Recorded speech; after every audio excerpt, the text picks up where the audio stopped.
কবি শ্রীজাত বন্দ্যোপাধ্যায়ের শুভ জন্মদিনে আমার সশ্রদ্ধ শ্রদ্ধাঞ্জলি। কবি শ্রীজাত বন্দ্যোপাধ্যায়ের কবিতা এক বিকেলের কথা। আজ অন্তত ঘড়ির দিকে তাকাস না, টুকরো করে উড়িয়ে দে সব সমস্যা। চিন্তা তোকে মানায় না, দেখ আকাশ লাল। আজ অন্তত ফিরিস না ভিড় মেট্রোতে, ট্রামে চড়ব, ঘুরবে চাকা ঝমরঝম। দুজনে খুব গন্ধ নেব রেড রোডের।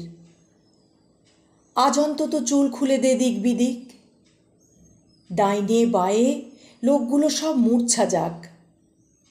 ইচ্ছে করে মিথ্যে কথার দিব্যি দি। আজ অন্তত রাস্তা পেরোই হাত ধরে, তুই একবার সাধলেই জোর ফুচকা খাই।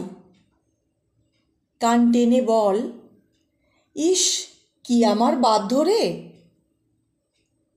আজ অন্তত বলিস না সব গল্প শেষ, হয়তো শুরুই হয়নি কোনো রূপকথা। ওই তো একটা একলা চেয়ার, চল বসে আমার নতুন লেখা শোনাই খানতিনেক। বাকি জীবন অশান্তিতে ভুগব, তাও আজ অন্তত আজ অন্তত আজ অন্তত আমার কাছে শান্তি নে।